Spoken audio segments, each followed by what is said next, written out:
Most limiters can make your mix loud, but they also make your mix smaller? Yeah, they kill your transients. They flatten the movement in your mix and can even destroy the stereo imaging. You've heard those mixes. They're completely choked out. They're ready to implode. Everything's pushed to the front of the speakers. There's no depth. There's no life. But you can get a mix insanely loud without completely wrecking it. And today, in this video, I want to show you what actually makes a Loudmaster still feel alive and why this new limiter is being raved about in the audio community. So what makes it so special? Let's find out together in this video, shall we? Ain't no saving you now. No saving you now. No saving you now. No saving you now. Yeah, you took everything that wasn't yours. Now, if you're here right now in this video, you're probably a bit of an audio nerd. Or you just want your music to sound and feel better, so you might as well subscribe and drop some love if you get something out of this video, please. Now, why do Loudmasters fall apart? Why do they get squashed? Why do they feel harsh? Why do they feel completely lifeless? Why does everything get smashed to the front of the image? First of all, let's just hear this with an adaptive limiter that's built into Logic, and I'm gonna bypass it in and out. We're gonna turn the gain up and pay attention, just listen. This video will be all about listening, so use your ears. Get some headphones. Get in the studio. Here we go. I'm living for the better days ahead. But you remind me of the good things we did. And every stumble, every season that we grew. Yeah, life always comes full blown. Now, when somebody says a mix is getting squashed, usually they're talking about three different things. They're talking about, one, the transients. The transients are changing. They're getting less detailed. They're getting less punchy. We're losing the definition in the kick. It's getting chopped off. It's getting clipped, etc. Number two, the stereo image starts to collapse. It starts to feel smaller. It starts to feel more mono. It doesn't feel as wide and big as you had your mix. And number three, everything gets pushed forward in the mix, which you lose that dynamic, that movement from front to back, the depth, right? Nothing feels dynamic and punchy anymore because it's all slammed to the front. All the low-level information is coming all the way up, and you have this dynamic range that goes like this. It gets squashed. So you're saying, don't go over this, right? There's a brick wall limiter, 0.03 dB. And then you're bringing up the low level information here, right? And then you're turning it up to hit all the way to that. And then you're getting smaller and smaller. Your dynamic range starts to lose impact. And as you can hear, when we use this adaptive limiter, it's easy to get loudness. It's hard to get it to a point where it still feels clean and punchy and dynamic, and you don't get distortion and harsh frequencies pushed up front, and you don't want to grab another processor, an EQ, multiband compressor, something to fix it. Now I need to put soothe on there.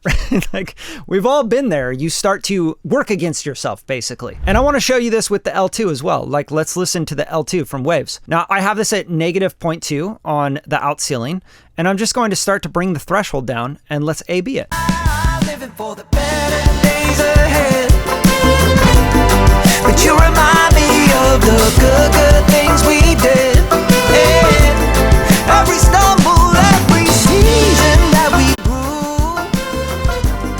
Yeah, life always comes full blown.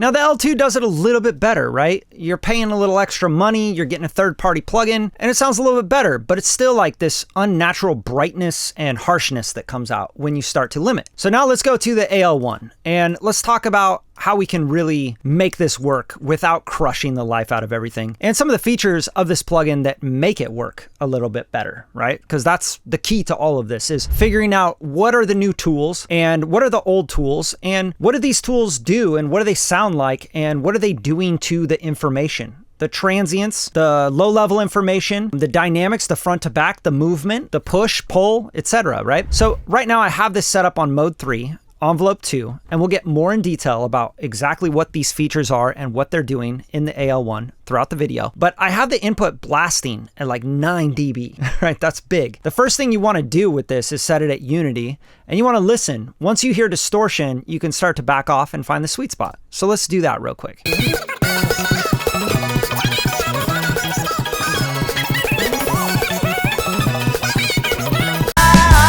for the better days ahead. But you remind me of the good things we did. And every stumble, every season that we grew.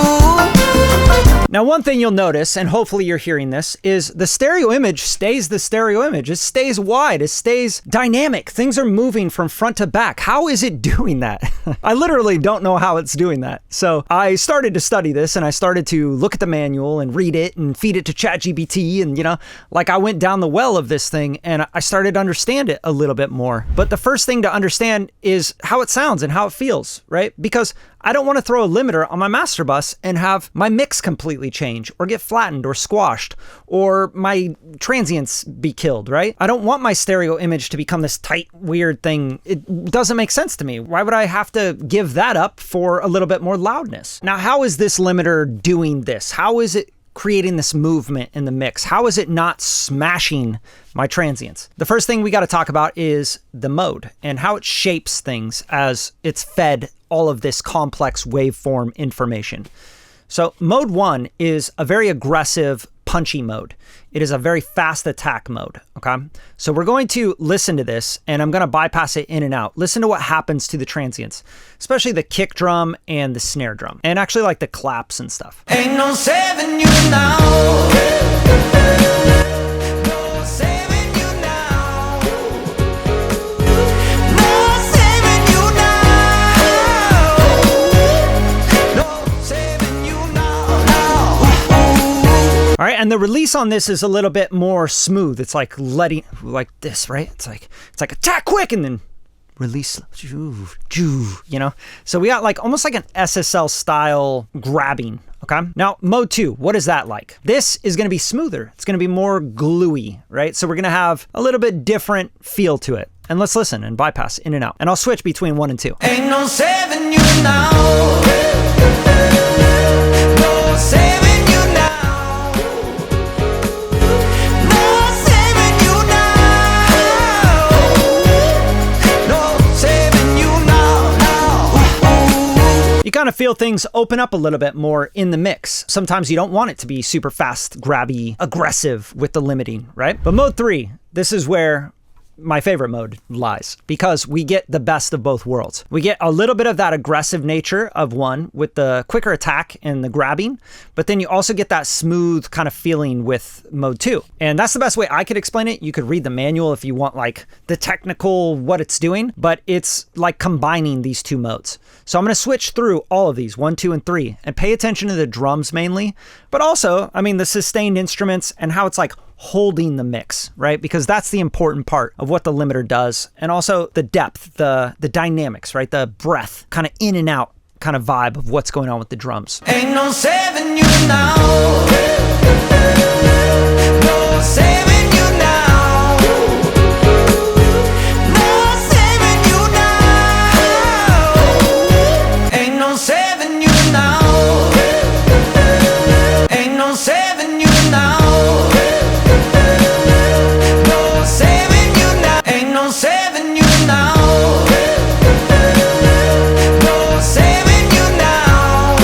Now, if we combine these different modes with the attack and the release adjustments, we can really lock in on something that is very specific to our material, right? This is a mid-tempo song, so mode 3 for me, and maybe going just a little bit quicker with the attack, right? And maybe going a little bit longer with the release. So because I kind of like what 2 is doing. It's like smoothing out the whole mix and like it's gelling it, which I'm really a fan of. So I think that's just holding on a little bit longer on the release. And the attack, I mean, there's probably more to it with the mode switching, but the attack, I think we can go a little bit quicker. So from 34, go to 29, and then we'll go like 1 millisecond. And we'll just I'm just going to adjust these and play this in mode 3. And then we're going to talk about this other stuff, the envelope and the window, because this is where all the magic is in this plugin, and there's a lot of magic in it. But I want to talk about this because I think it's what makes it different. Ain't no saving you now. No saving you now. No saving you now. Ain't no saving you now. No saving you now. No saving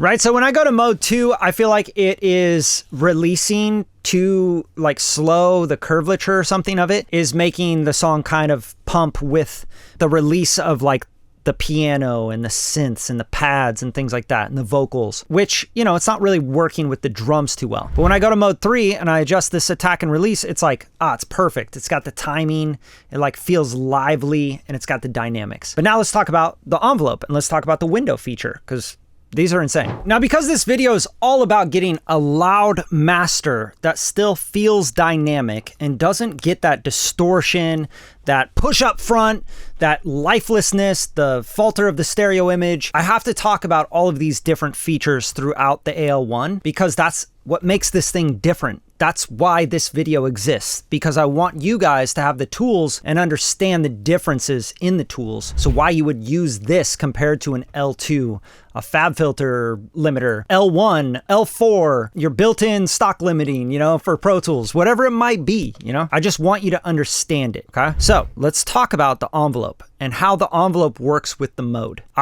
For all you geeks out there, because, you know, I know you're gonna want it, I screenshot a little bit of the manual because it is a little bit more technical and I don't want to get too technical in this video, but I want you to have that option. So the envelope, mode sets how gain reduction is applied, while envelope sets the shape of gain reduction that the mode should follow, okay? So this serves two purposes, it says. Firstly, it is necessary to minimize distortion as each envelope ensures that the gain reduction mode follows a smooth path. Secondly, each envelope can be used stylistically, which is what this video is really about, right? Keeping it stylistic. So we have envelope 1 and 2. What are the differences here? Well, let's see. Screenshot this for you as well. Envelope 1 uses a raised cosine. See, this means nothing to me. Like, and I just go cross-eyed when I see this. It sounds tighter, more focused on peak control and transient preservation. That sounds cool to me. Envelope 2 uses smooth step function for the envelope shape. Sounds a bit gentler and more gradual. Has a tendency to bring the center channel slightly forward. So if you like your vocals up and forward, great. You probably want to go with envelope 2. But let's try both. Let's listen, because that's what I like to do, is just use my ears and pay attention to what's going on and how it feels. Ain't no saving you now. No saving you now. No saving you now. No saving you now. Very cool. Envelope 1 for me on this song is a little bit too aggressive, right? It's really snappy. Like, it's great if you have a track that you want this like super transient, like you got EDM, dubstep shit. It's like, you know, it's like super digital and needs to be in your face and you want to keep all that. That's what I would use. For envelope 2, this works better for this kind of Motown vibe because it has that smoothness, right? Like, I really love that. I'm going to play the verse 2 and switch between them as well. Thing that wasn't yours left the truth bleeding out on the floor. Cold eyes never felt the weight. Always knew you'd face this day. All right, so here's where I might automate the envelope. I might actually ovulate. I'm not going to ovulate, hopefully. Envelope 1, I might actually automate it on for the verses, and then I might go to 2 for the chorus to keep it together and smooth it out, which brings us to the window. And the window, I got it right here, baby. Window sets how much of the AL1's internal audio buffer is used when shaping gain reduction. So it sets a minimum length for the gain reduction envelope. The window is a percentage from 0 to 100%. As more of the window is used, okay, as we bring it up, that's 100% there. As more of it's used, the limiting action becomes more controlled and can sound more smooth. Conversely, lower window values offer a faster feel to the limiting action. Makes sense. So kind of like a slow attack, fast release sort of thing when I'm down here. And if I bring it all the way up, we're going faster attack, slower release. And I'd imagine that it's mainly on the release of the limiter and it's adapting to the programmed material. Okay. So you probably want to start somewhere around here, like, you know, 20 to 30%, and then bring it up. Another thing you can automate in your masters, because if you're mastering or you're mixing into your master bus with the AL1 on, you could literally automate this on parts. Like I said, let's go to the chorus here and let's automate the window up and hear what it does with smoothness. And then we'll go to the verse and we'll bring it back down and let those drums punch through and be a little bit more aggressive. Let's check it out. Saving you now. No saving you now. No saving you now. No saving you now.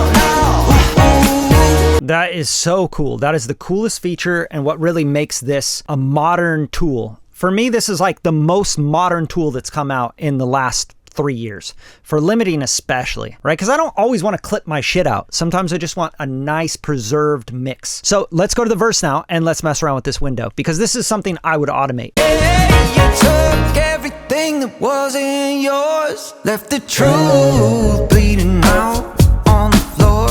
Cold eyes never felt the weight. Always knew you'd face this day. Now the mirror won't look away, and the dead's coming to the bay. All the ghosts calling out your name, and the fire's burning up with shame. Are you hearing what I'm hearing? Like, what are you guys hearing? I want to know. I want to know in the comments. What I'm hearing as I bring the window up and down, right? If I go to 100% on the window, it is starting to make the drums way too smooth. It's like, where'd the punch go? Like, it's not popping, right? For the verse. When I bring it all the way down and I get to like this, like, I don't know, 15%, 20%, it's like the drums like snap, you know? And the transients in the guitar, like, it's like the life is like, dink, dink, dink. It's like, wow, dude, that's unbelievable. I'm a little bit speechless with this because I just still don't understand how it works. Like literally, like the mode, envelope, attack, release, window, you have so many options, and playing with all of these together get me like really excited. It's almost like this is what I've always wanted to really tweak the right attack and release of a limiter. And I feel like you're just getting a lot more in this section. So with that being said, I want to move on to the next section though, because I can get really carried away in tweaking this and getting it perfect for each section and automating it for each section. But now let's talk about the link and we'll talk about some of the stereo stuff. Now, if you remember earlier in the video when I was using the L2 limiter and the adaptive limiter that's built into Logic, you'll notice that when I was playing it, the stereo image gets really weird. It gets like kind of like tighter and almost more mono. And if you worked really hard in your mix to make this wide thing happen and a vocal up front and on top of the mix and things to like move in and out around that, that's going to suck. That's going to collapse your whole feeling of your song. So the AL1 does this very different than most processors. And I think it is miles ahead, years ahead of a lot of these companies that are making these processors, especially with stereo stuff. So the linking, let's talk about it. We're right now in multi-mono, okay? So that's how the AL1 is just out of the box, okay? Until you hit this link button, then we're stereo linking. But the difference is with this linking is that we have threshold, we have a max, a minimum, and we have a slope. Now, even with stereo linking on a lot of processors, they have like a blend mode, right? It goes like from 0 to 100% linking, right? I know Soothe 2, Soothe 3 has that, where you can kind of like, you know, go, oh, I want it to be linked 33%. 40%. I don't want 100% stereo linking. This does it differently because it's not just stereo linking. It's allowing you to set the threshold, first of all, for stereo linking. So when do you want it to actually start to stereo link? And then it's giving you a minimum and maximum window value, and then a slope and the speed at which it will be linking on the left and right, okay? So this allows you to really keep everything open and the stereo image and the center image of the vocal and everything really intact without it sounding like it's just collapsing when you stereo link. So let's play around with some of these controls to really understand it. First of all, I'm going to zoom in on this so you can really see the kind of help bubbles here, because I don't want to get too technical in this video, but I guess we're there. So if you made it this far in the video, you better be showing some love on the video. You better be dropping comments and, going, yes, awesome. This is great to learn this limiter because I really wanted to know it and I want to make better masters. Let me know, show some love. But this here, threshold, sets the threshold for stereo linking. Max sets the maximum amount of stereo linking allowed when the signal's correlation exceeds the link threshold. Okay, this is interesting, right? Minimum sets the minimum amount of stereo linking allowed when the signal's correlation exceeds the link threshold. Slope sets this steepness of the link transition between min and max around the link threshold, not a time speed control. Okay, so it's not a time speed control. I stand corrected. It's like it's responding to me in real time. All right, so now we're going to listen to this unlinked multi-mono, and then we're going to pop the link on and we're going to mess with these features. I'm going to pay attention to the vocal, and I'm going to pay attention to what's going on the sides in the stereo image. Ain't no saving you now. No saving you now. Ain't no saving you now. Ain't no saving you now. No saving you now. Ain't no saving you now. Ain't no saving you now. Ain't no saving you now. No saving you now. Ain't no saving you now. Wow. Okay, so what I'm hearing, pay attention to the vocals, okay, as I link and unlink here. And I want you to really listen to the lead vocal. Ain't no saving you now, right? And then I want you to listen to the ooh, ooh, ooh, right? The background vocals. And listen to what's happening as I link and unlink. I really like this because it's subtly bringing things in and tighter, but it doesn't feel as like loosey-goosey on the left and right. But listen to what happens as I link and unlink to the vocals. Listen to those vocals. Ain't no saving you now. No saving you now.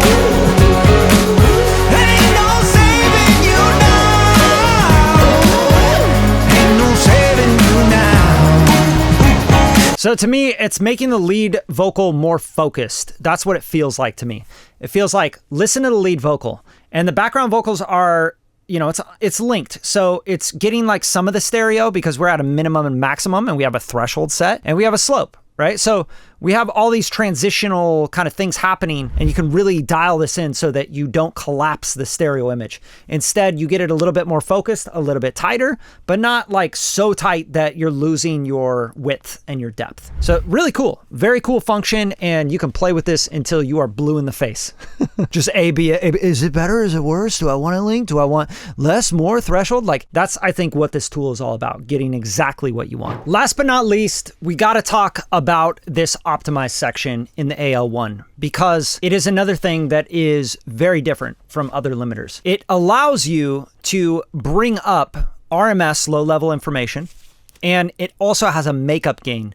So when I turn on the optimize, and by the way, when you turn up this makeup gain, it's like 6 dB of makeup gain, but it will never go above like where it feels like it's going to have an over. So even at 6 dB, you could hit this optimization. It could be a dB, right? So all it's doing is it's making up gain, right? And allowing you to keep your mix loud.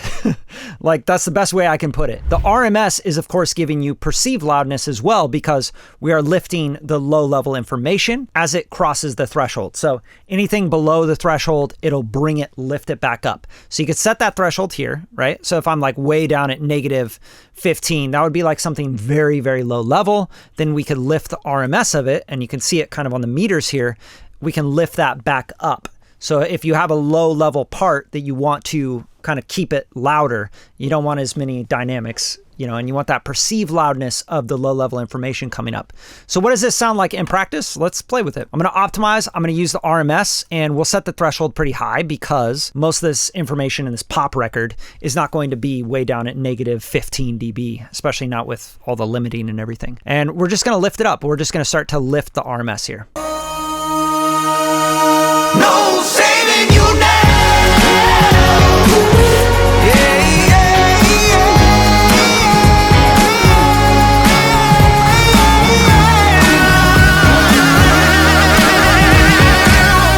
I just got like a dB or 2 of perceived loudness out of my master because I just use this lift at a dB. Now I use these very sparingly. Like on the optimize, I might have the makeup like at around like a dB or so. Sometimes even like half a dB, right? I just want to make up the gain a little bit. But you can see the optimize was at 1 dB, so it only gave me 1 dB before any overs might happen. But this lift, this RMS, I mean, this is insane, right? So I can take this to like -4 or so, and you can really bring up the low level to give yourself a lot more perceived loudness in your mix. No saving you now. Yeah, yeah, yeah.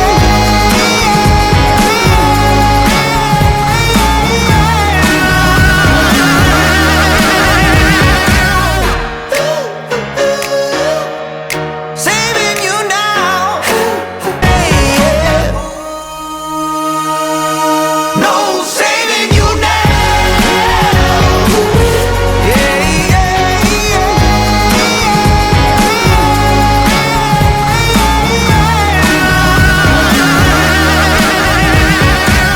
So that is really dope. I think that's another thing you can automate, right? You might want the verses to just like have a little bit more girth to them and bring up that low level information, and then go to the chorus and you might want to bring it back down because there's a lot more instrumentation and there's already more perceived loudness because of how much more complex everything got. But this is the AL1, and this is limiting to get your masters sounding incredibly good without losing any of the depth, the punch, the movement. And this is one of those processors that I really wanted to bring to the channel. And I talked to the guys and they're becoming good friends of mine. So I'm like, hell yeah, I want to check it out. I actually talked to Prizzy a long time ago at an event. I think we were at Ocean Way Studios, and he was like, yeah, we're making this plugin, man, this limiter. It's insane, you know? And I was like, tell me more, you know? So I'm really excited to finally have this on the channel. And you guys, if you like it, I'm going to leave a link in the description. You can check it out, demo it.